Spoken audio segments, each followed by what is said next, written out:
The juicy stuff. What? Yeah. All right, we're going. Okay. Hey, everybody. Welcome back to Creative Crossroads. I'm Ellen, And I'm Kathy Roig.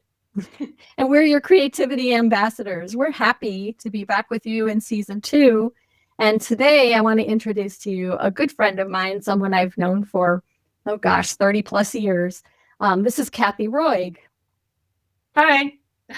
Kathy is a weaver and fiber artist, sometimes quilter, and she lives near Columbus, Ohio. And Kathy has been the one that has kind of mentored me in weaving and introduced me to it and nudged me along and encouraged me. And I thought it would be fun to hear from her about her creative process. I have to tell you, one of the first times I remember hanging out with Kathy, we went back to her house. This was early days in her weaving career, and I was deep in the weeds with toddlers and babies. And she invited me to her house, and I walked in and I felt like I'd walked into a true artist studio. Oh. Like the whole house just felt, it was so warm, and there were looms and yarn and color, and it felt so good. And I think that was the first time I thought to myself, oh gosh, yeah, I'm a young mom, but I can still be a creative and I can still do artistic things. So we'll talk more about where Kathy works and her creative spaces over the years, but that had a huge impact on me. Kathy has exhibited her work and won awards and taught classes and all those things. Recently was part of a group exhibit, and we can ask her more about that, and she'll tell us more about that project. But welcome to Creative Crossroads, Kathy. Well, thank you. I don't remember you coming over to my house specifically, but I do remember you asking questions about stuff I used. Yeah. It definitely piqued my curiosity from day one. I have a distinct memory too, once when you had an offsite studio bringing my son, who was 5. I mean, he was little, and he wanted to go see Miss Kathy's looms and weaving, and you had a basket of woven like toys that you had made just to sell, and he had a cat that he picked out of your basket that we bought, and he had that for years and years and years.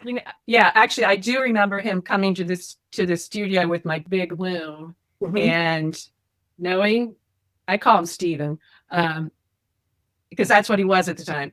Yeah. He was fascinated with all the mechanics of that loom, which, not everybody is, but then those that are just like, how does this work? And so I do remember that.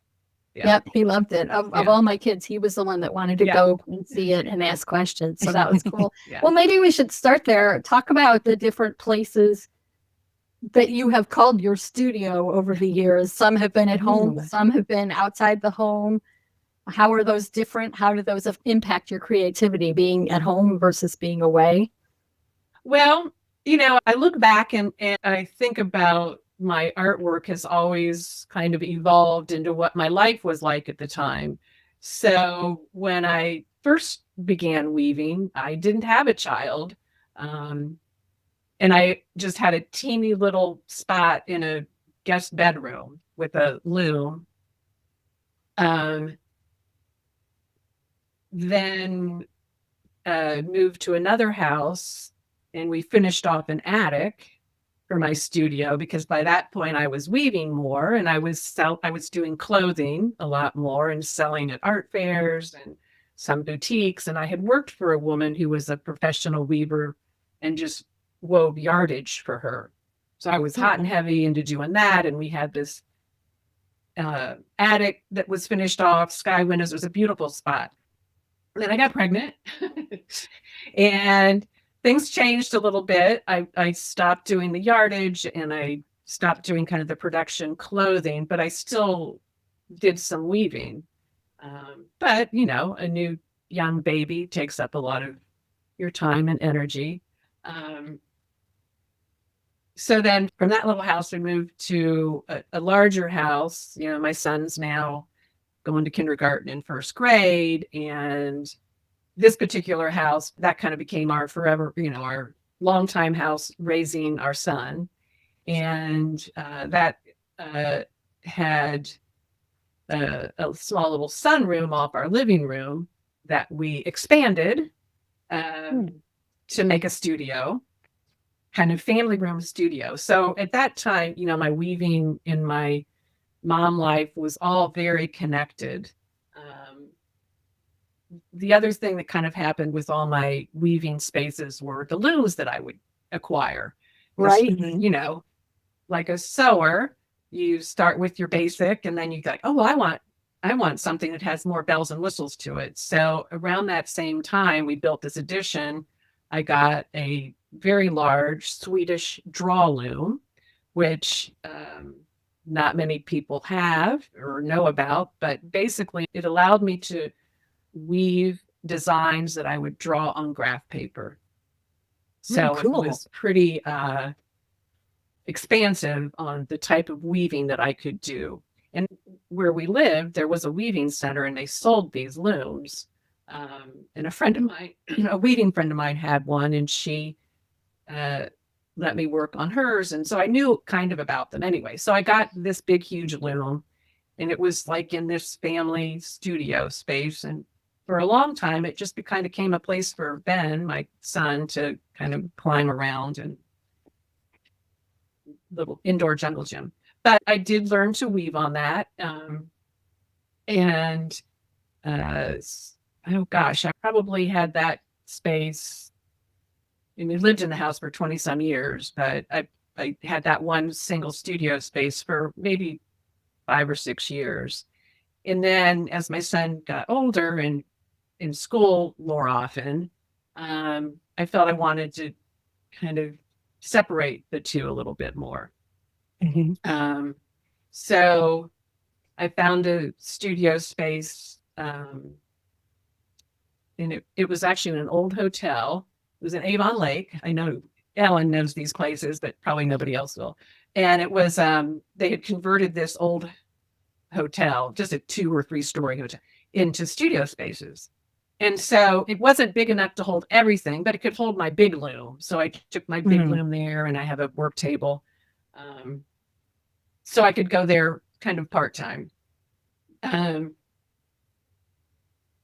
So that lasted a couple of years. It was a little isolating. I didn't really meet other artists there. I mean, it was not, at the time for me, it was kind of nice. I wanted to kind of be isolated. I didn't want 25 things happening at once that was happening at home, right? A place I could just go and crank up my music. And then, I don't know, I was probably there 3 or 4 years or so in the same kind of shopping mall. There was a space that opened up, and a friend of mine who was in this hotel decided, well, let's make our own studio with a gallery. So we did that. It's called Studio is Free. It was a lot of work. We had studio space in there, but we also sold other craft things and, ceramics and all sorts of handcrafted things. Between me and this other woman, we had already made some connections between, with other artists. So that was a lot of work. And I don't know, that lasted a couple years. And we realized, we were spending so much time doing the gallery stuff and getting people in because we needed to pay the rent and blah, blah, blah. So I was going to ask, that probably impacted the amount of time you were able to spend on your own work. Yeah. I mean, even though our studio, my loom and things were all there to work on, it still required a lot. And it was actually, there were 4 women that started this. And of the 4, it ended up being me and this other woman who really did most of the work. And it was, it was one of those, it was a learning experience. And yeah, there's a lot. And it was helping me understand kind of, having a career, having a business out of the things that I make, and how are you going to make money on, not that I was supporting my family, but I was supporting what I wanted to do, and the materials and the equipment and all of that. So that became an important part of it. So a couple years later, in that endeavor, another friend opened a studio gallery in Oberlin, which is about 45 minutes from where I lived. But it was very good friends of mine, and I loved them dearly. And they were artists as well. And in that setting, I was just going to rent studio space and I could sell my work in her gallery. So I ended up working a little bit just as the checkout girl. But, I didn't have kind of the responsibility of running the business. And so that felt really good. And I loved the people there, and it was a great community. It was a 45-minute drive. So that was, yeah. That's the one I remember going to. Was that yeah, and I was there for a good long time. You were, and it sounds that's like where Stephen came. Yes, that's where he came. I was in the back of and it was such a. It was, the women. We had our own little art group. That we just met separate, as a group. But so that was, and it was they were very encouraging. We were all very encouraging for each other to enter exhibitions, to try, experiment with things. In fact, one of the women there did a lot of surface design on fabric. So she worked with dyes and paints and stencils. And it was all this layering stuff, I loved all that. But so I thought, well, how can I have that fun on my weaving with all the layering and paints?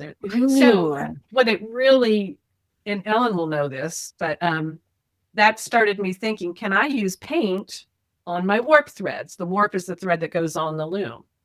And I thought, well, she's got this paint, and it's not dye, it was paint. You paint it on, and then you heat set it, and then you can wash and dry the fabric. And it behaved a lot like watercolor. So I tried that. I used the paint on my warp and used a hairdryer to dry it, and then wove that fabric. And I'm still doing that similar process, but have grown and expanded upon it. And you teach that, right? It was just this wonderful. There were 2 quilters in there, that the surface design person, one woman did beading and photography, silk painting. So we had all these wonderful, feeding off each other. So it sounds like it was just such a great place for community and inspiration for you. Absolutely. And our studio, so the gallery was in the front of this space. I think it was like an old pharmacy. So the gallery was in the front of the space, and then there were, just with curtains, partitioned studio spaces. So they weren't huge spaces. And there was this back storage room, which was where I was. But people people who came to the gallery could come and watch the artist's work. Or if you didn't want, you could, close your curtains or whatever. So it was a very, we were inspired by each other, and then we were hoping to inspire others. So, it was a great space. So I stayed there until 2005, which was when my husband and I moved to North Carolina. So that now is a whole new story. So our son's off to college. We moved to North Carolina for my husband's work.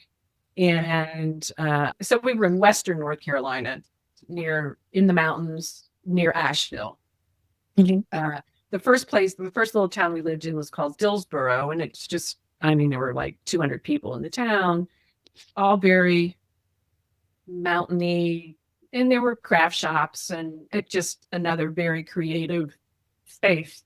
And I found a studio space in Dillsboro, located in an old house, and there was a gallery. There were 3 or 4 buildings in this little area, and there was a craft gallery that had been there for 30 years. There was a pottery studio. There was a jewelry studio. and stained glass. And then this other space was empty, but when I was there, and so I moved into that space, and that was a huge space. And again, I ended up having all my stuff, all my studio was there. Sewing. By that time I had 3 looms, big work table, all my yarn, and I had a little corner where I could sell things because tourists would come in to all these spaces, and it was still kind of a business, but it was just me, and if stuff sold, great. But I had other venues in that area that took my work, that bought my work wholesale, and so it was kind of a nice little marriage that way. I loved that space. There was a lot of craft history in the area. So we were there for 4 years or so. Then we moved to Asheville, which was an hour away. At that point, I pretty much established a lot of galleries that sold my work. Oh gosh, a lot of galleries sold my work. So I didn't really need to have my own space to sell work. So my studio was at home. We bought a house. It was a newer home, like everything in Asheville, it was built on a hill. And It was so beautiful. Yeah, yes. I love that house. The lower level was my studio, and it had its own, like, a patio, a deck off of it, and windows. So it really wasn't a basement. It was the lower level, but Kind of a walkout. Yeah. I had a walkout, and we put a sink in so That's I could lovely. do my painting, and I did a little bit of dyeing. So that was a wonderful location and space, and again, a wonderful community. I mean, of not just weavers and textile artists, but all sorts of craft people. So very inspiring. And I was in a couple of organizations that supported craft artists. Okay. Then the next move, 4 years later, again, we moved due to my husband's work. It was hard to leave Asheville for both of us, but unfortunately, the job there wasn't working out. So, but fortunately, he got another job in Charlotte, so we moved to Charlotte. And that's maybe an hour and a half or so east of Asheville. So not quite the strong community of craft and artists as in Asheville and in Dillsboro. But so I kind of wanted to see if I could find a place where I could meet other people and be in a community. And I lucked upon it. I found a studio that was, so I had space in the house for most of my studio. But I found another place that had studio space, and it was like a shared co-working space.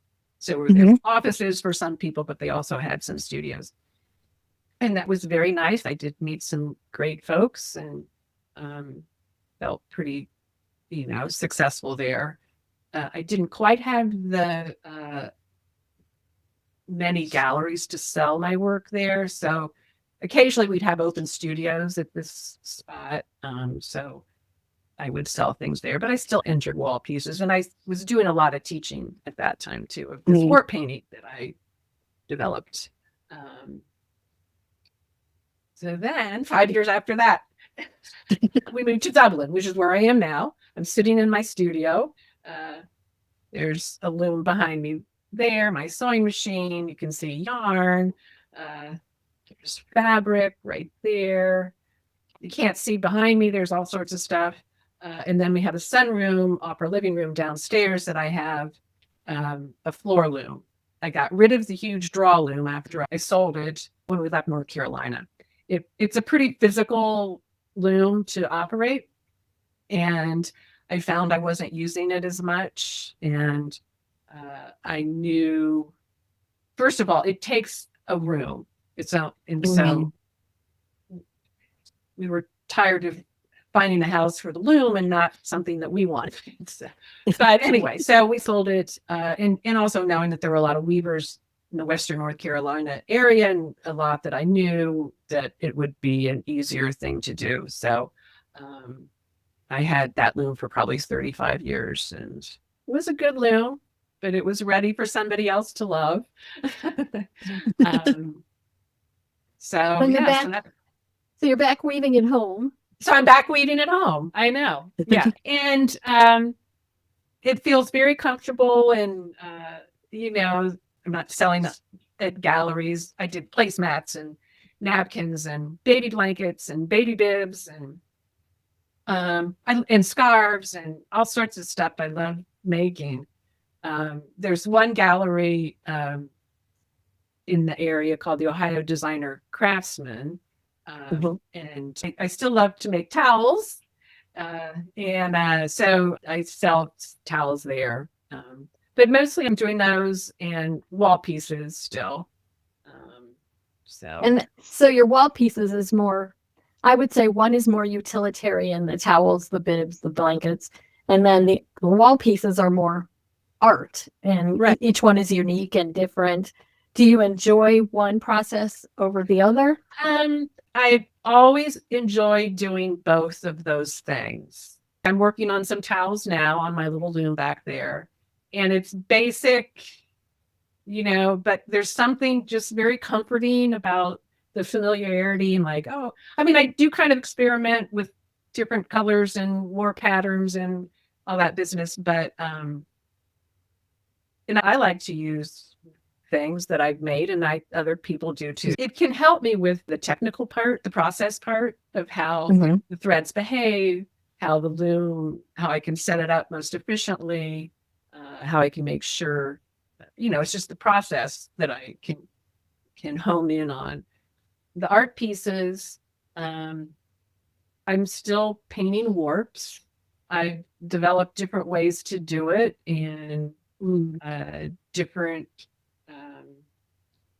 processes on how to do it, as well as different ways to apply the paint. How much do the colors bleed together? How much don't they? I've started using some stencils on the warp for another look, I guess. I kind of have an idea in mind on what I'm going to do. Maybe it's like with these stencils. I wonder what a stencil would look like on a warp. And so I went to Amazon, and you can get these big like stencils for wall painting and stuff. So, I got some of those that I liked and tried that. Oh, let's try this color and let's try that color. And so it was a little bit of trying the material and seeing what happens, kind of each step along the way. And I come to trust my instinct on that. Like, oh, I like blue today, so I'm going to use blue, and I'm going to see what that looks like, if I do it this way or what, it's not, I don't think about it too much, put it that way. So your process, I mean, it's continued to evolve. You never like reached a final, this is how I do things. Well, yeah, I mean, it has evolved. I first started that way long ago at the gallery where all my friend was doing the surface design, and she had it's called Dynaflow paint, which, I mean, you can get it. Everybody knows Dynaflow paint. It's easy to use. And I had yarn on my loom, unwoven, and that's what I painted. And I did that, I paint it, dry it, weave that, then you move the woven thread and you have more unwoven, and you paint, dry it, weave, and you just kind of keep that process up. And I was doing that for a while. I'm like, well, that's kind of fun, but it's kind of like tedious. I wish I could just paint the whole thing.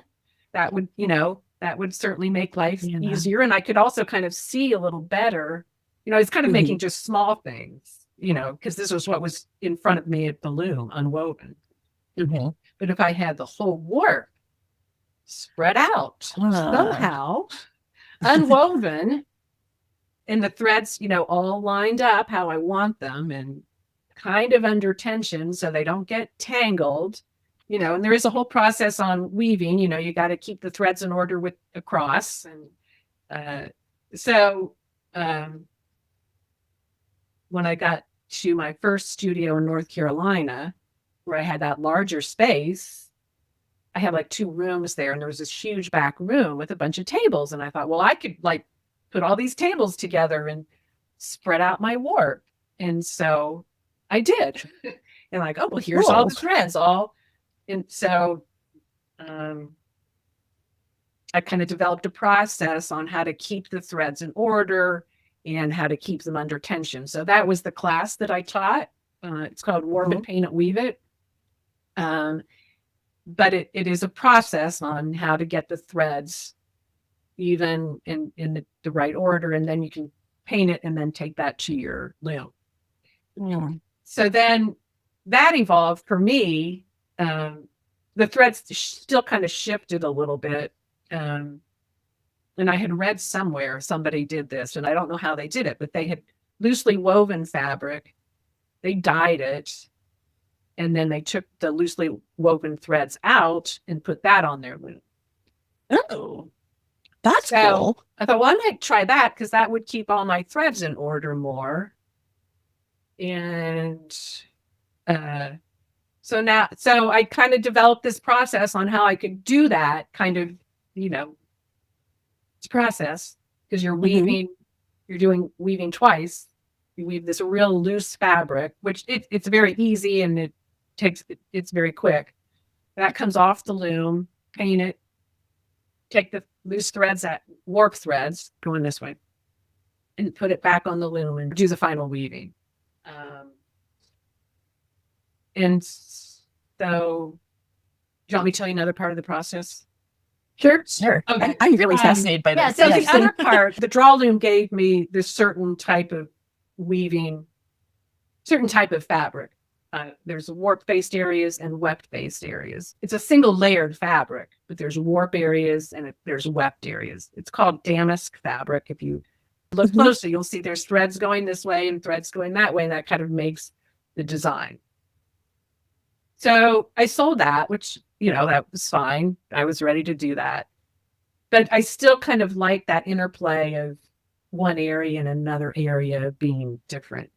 And I'll get a little techie here, but it doesn't matter. So a weave structure that can do that, there are several, but the one I particularly like is called double weave.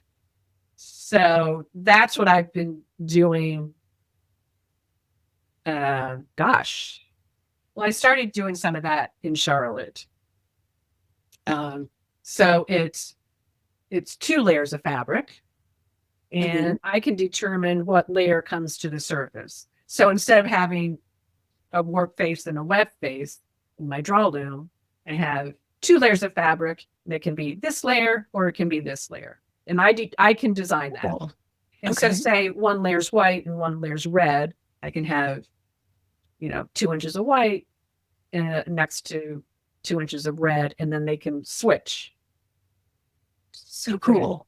So I thought, well, I wonder what would happen if I painted 2 layers of this loosely woven fabric and put those together. Wow. Because, like traditional double weave, you would design it where you'd have this, red square, white square, red square, white square, right? And it would all be planned out, and you would know this would be the red one and this would be the white one. But when you paint your warp, like think watercolor painting, where it's all kind of mixing together, and some areas are lighter and darker.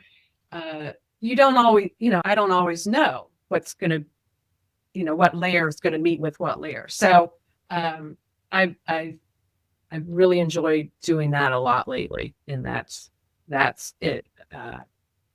That's where I am.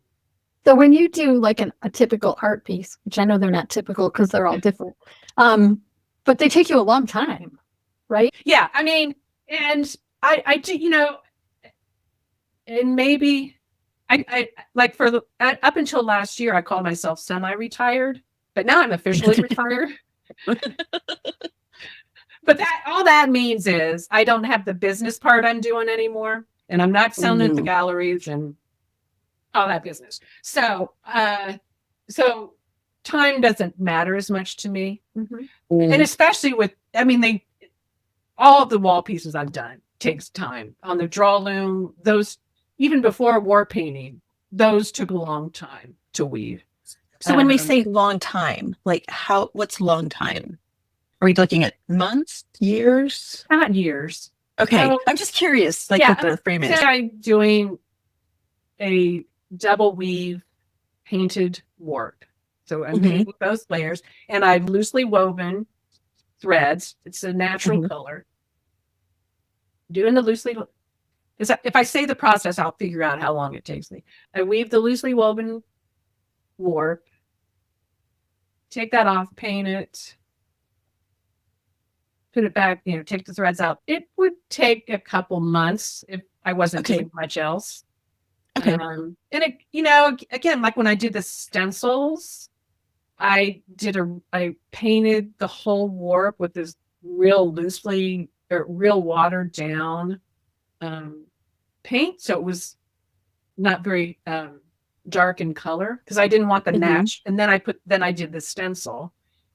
And so I had to wait, for paint to dry, and the stenciling, you kind of had to wait before I moved the stencil to, so, there's a lot of variation, I guess is the point. That makes sense. I want to do different layers. And sometimes I do, I'll paint, and I have the downstairs here is unfinished, and it's actually a great space. I have a utility sink down there, and I use if I want a long, because I'm doing like probably 4 or 5 yard lengths, and I have sawhorses. I have 4 sawhorses, and 2 of them hold a hollow door. Okay. For the surface, and so those are 2, they butt each other. It's I've had those since we first moved to, in that back room in my first studio in North Carolina. So it makes a great space. And I put plastic on the table, and I paint and use a lot of water, and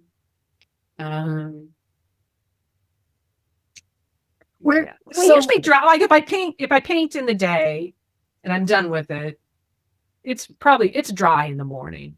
So I don't have to wait forever. Or I can use a hair dryer if I want it real quick. So what's your starting point when you have a new project? Do you have some kind of prompt? Do you have a color palette? Where do you usually start? Different things. Like these stencils. It was kind of like I picked the stencil that I thought I want to see what this stencil would do. I don't know how that idea got in my head, but I saw stencils somewhere. I don't know. Anyway,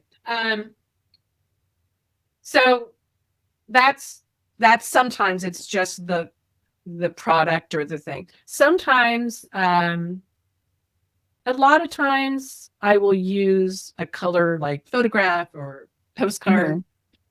Sometimes the photograph might mean something. Sometimes it's just colors. Sometimes it's a postcard that I like the colors of. Do you use your own watercolors? Because you do some watercolor painting. Yeah. I did do one. Yeah. I did use one of my watercolors. It was in one of the slides that I sent you. Was a 5-panel piece called Overstory, which is the part of the trees that protect the rest. It's like a canopy. And I live near a metro park here called Glacier Ridge Metro Park. And it's wide open. There's fields. Ohio's flat. But there's this one area where you walk through the woods. And I had taken a picture in the fall a couple of years ago, and the sun was coming through. It was just beautiful. And so I did a watercolor of that later. And then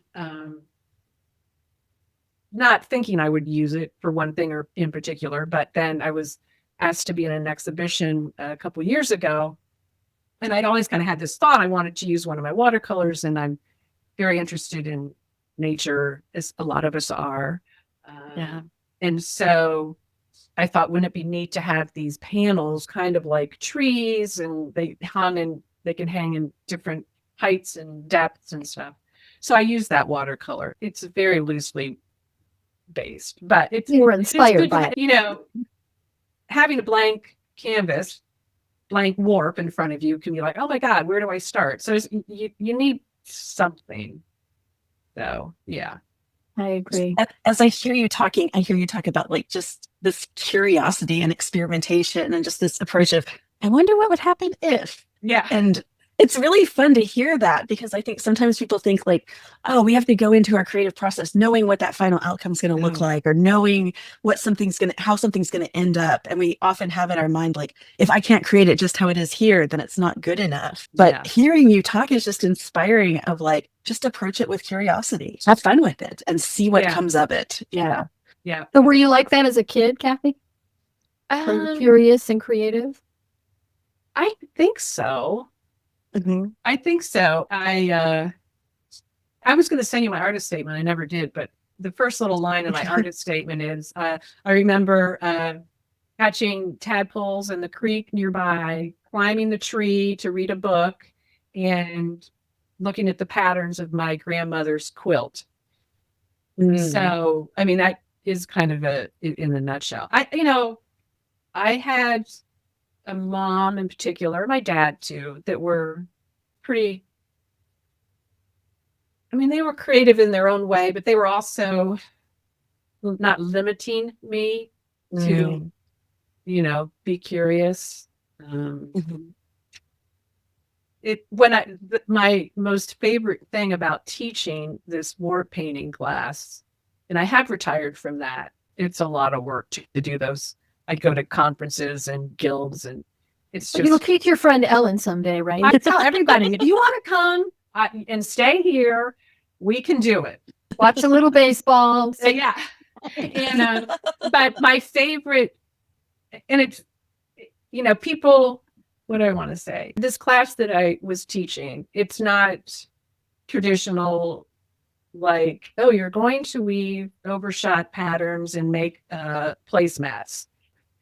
A lot of times, oh, what are we going to make? I'm go, well, you're going to make a piece of fabric that's 8 inches wide and 2 yards long, and you'll have painted on it. And I don't know, but it is a little bit like they're already there. So they are a little bit ready for some experimenting and not knowing what it's going to look like. But yeah, a little bit of it is, like, I don't know if this will work. And I go, well, you just try it and we'll find out. Exactly. So, go ahead, Catherine. Do you ever get to a point in that experimentation where you're like, this is not working? And then what do you do? How do you approach those moments for yourself? Well, I'll tell you one, which this is where it didn't work out. Early on, when I was experimenting with this warp painting business, and I was in the studio, which had that back room that had the big space, and there's different types of fabric paints, as you might know. And I thought, well, I'm going to try this other kind of paint because I like some of these colors, and it's a little thicker, and maybe it'll stay. It won't move as much because the Dynaflow paint just kind of wicks onto the thread, for better or worse. It is about learning about your materials. So I tried this other paint, and it went on fine, and it's great. And I left, came back the next day, came back in the morning, and the whole warp was like all so stuck together. The paint had gone like, it was like acrylic. It was too thick. And so there was no saving that.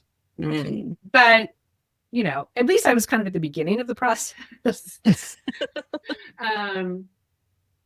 So that was like, well, that's just, and I've learned I'm not going to use that paint anymore. So now you've got Dynaflow, and here's how it behaves, and you have to learn how it moves and how much water you can use, or how much water you want it to use or not use. Do I want to do I want to get the yarn wet first and then apply the paint, or I want to put the paint down and then spritz it with water, different things. Um, so there are many times, and my husband will attest to this because it probably happens every time, where I say, "Oh my God, this is terrible." I almost used, yeah, I don't know what I'm doing. It's Oh, we it's don't the care for ugliest language thing here. in the whole world. And he just looks at me and he says, "Okay, well," go outside for a little bit. Take a walk. Um, so there are times I feel that way, but then I do come back and I'm like, well, maybe it's not so bad, but, or I can, if I get a clear mind after thinking I've created disaster, in the painting in particular, like, well, I could, if I add water, sometimes you can splotch it with a paper towel, you can kind of remove color, you could add another color. I also know that once I start weaving, the wax threads can change things too. So, um, so I don't know if that answers exactly the question, but I kind of, if I think I've made a complete mess of it, I'll just walk away for a little bit. Love that. That makes sense. But it usually works out.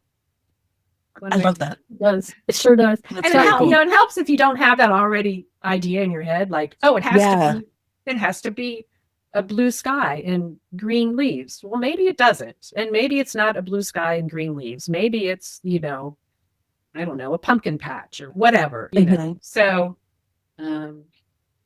so actually what that leads me into, I don't always know what these are going to turn out to be.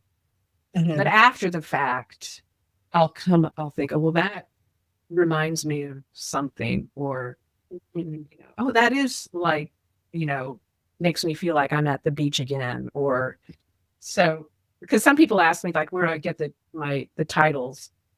And 9 times out of, well, I will say all the time, they come after maybe that 5-panel piece. I might have had that title over story already in mind, but mostly the title comes after. So Cool.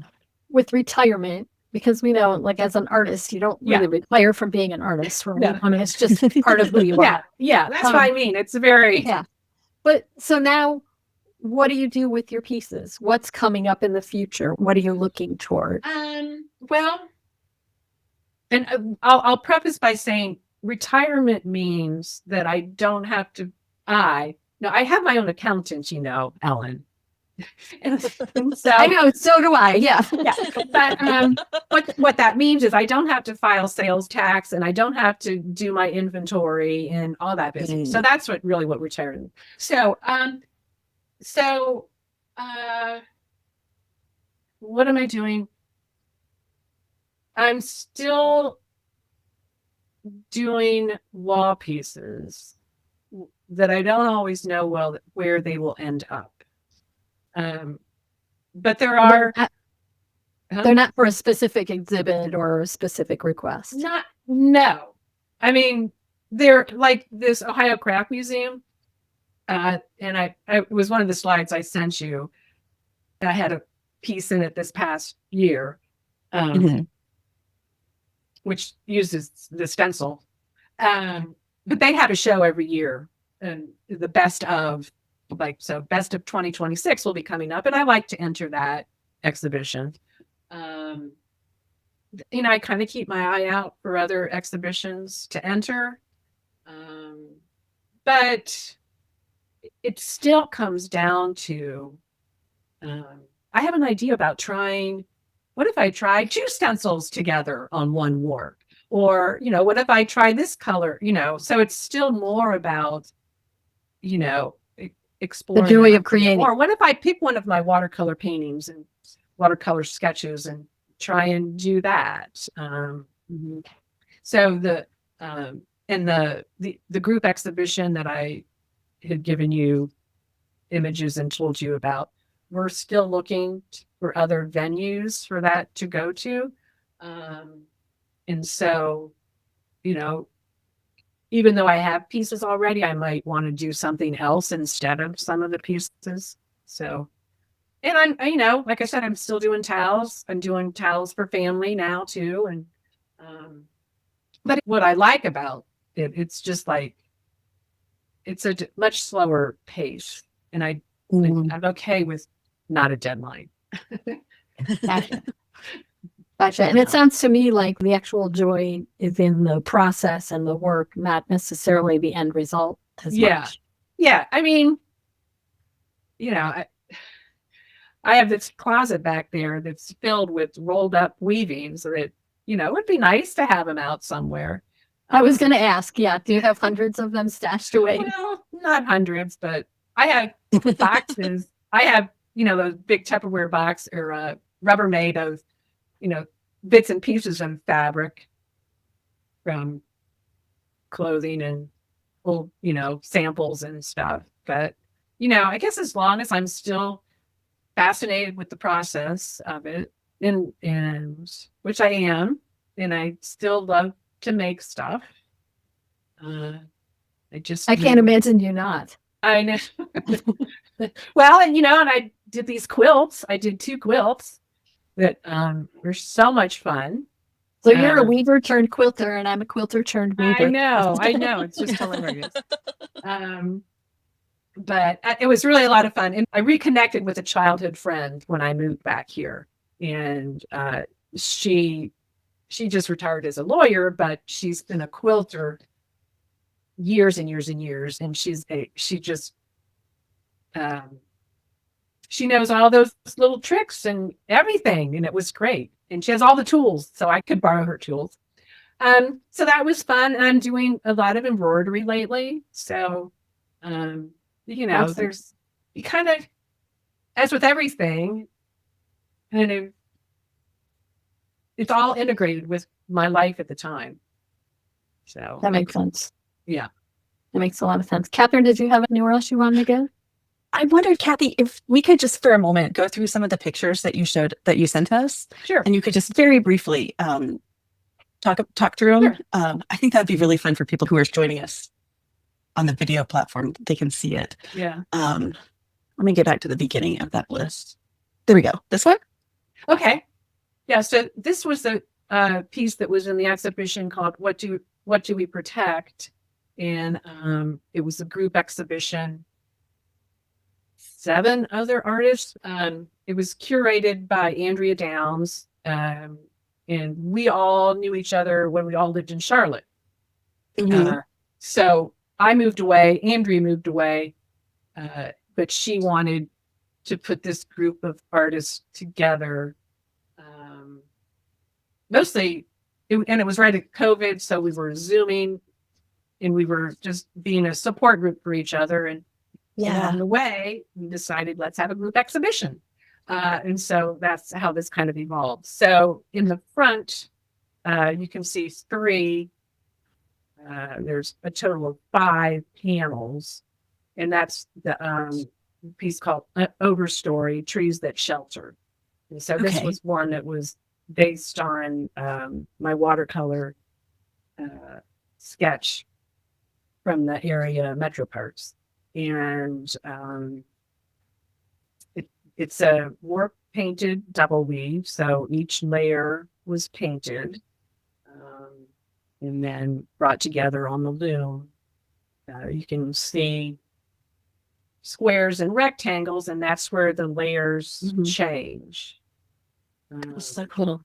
So like the parts in here where we kind of see the color blending, that's where it has been painted, and it's kind of, it makes that watercolory effect. Right. So, if I put blue and I put yellow, and I can add water and they'll blend together, or, they just it's kind of, you're familiar with what ECOT is. It's kind of that effect. So cool. It's so pretty. It's just beautiful. Thank you. All right. Then, go back. Go back. The quilt tell was us mine. I did a temperature quilt. the quilt. Okay. Yes. That's also so I did a temperature quilt, which I was fascinated with temperature quilts. I love a system. So I love a system. But I did 2 temperature quilts. That quilt that you're looking at was, so you choose a location and a time. and that was Columbus, Ohio, 2021. And you can go to the archives and get all the temperature, high and low, for each day for that year. And 2021 was when I moved back to the Columbus area, which is where I was born. And then what you can't see is behind you, there's another wall like that. And there's the quilt from 1956, which was the year I was born.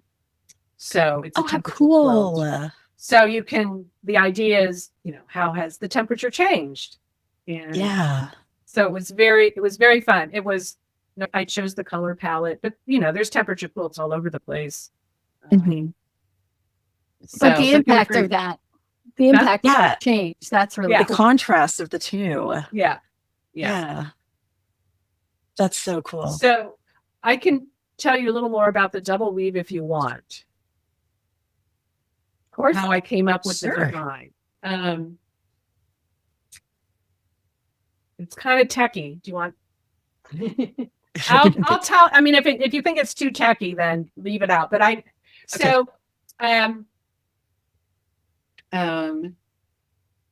double, so you have 2 layers, layer 1 and layer 2, and I can make each square as wide as I want for layer 1 or layer 2. So in each, like layer 1,